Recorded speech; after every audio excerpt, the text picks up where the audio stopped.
এটা হচ্ছে 2893 স্কোয়ার ফিটের একটি অ্যাপার্টমেন্ট। অ্যাপার্টমেন্টের অবস্থান হচ্ছে 4 তলায়, সরি 5 তলায়, অর্থাৎ D4 অ্যাপার্টমেন্ট। এটা হচ্ছে মেইন গেট দিয়ে ঢুকতে হচ্ছে ড্রয়িং রুম। এটা হচ্ছে ড্রয়িং রুমের পাশে এখানে এটা হচ্ছে কমন টয়লেট।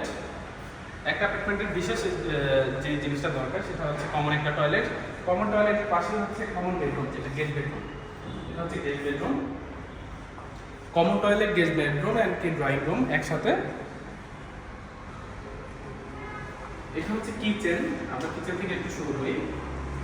এটা হচ্ছে কিচেন স্পেস। কিচেনের খাবারগুলোকে বাইরে সার্ভ করার জন্য আলাদা একটা এক্সট্রা টেবিল করা আছে, কিচেন ক্যাবিনেট করা আছে।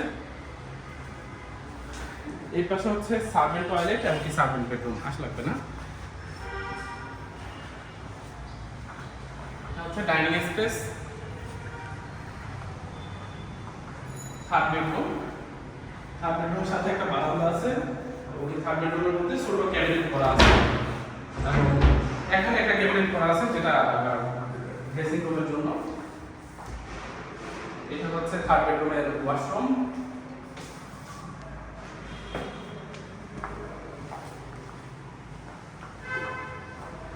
আমরা ইউটিউবে যেটা বলছিলাম যে খাবার সার্ভ করার জন্য একটা টেবিল প্রয়োজন হয়, এটা হচ্ছে সেই টেবিলটা।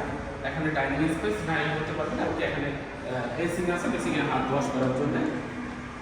এটা হচ্ছে ফ্যামিলি লিভিং। ফ্যামিলি লিভিং এর সাথে একটা বারান্দা আছে।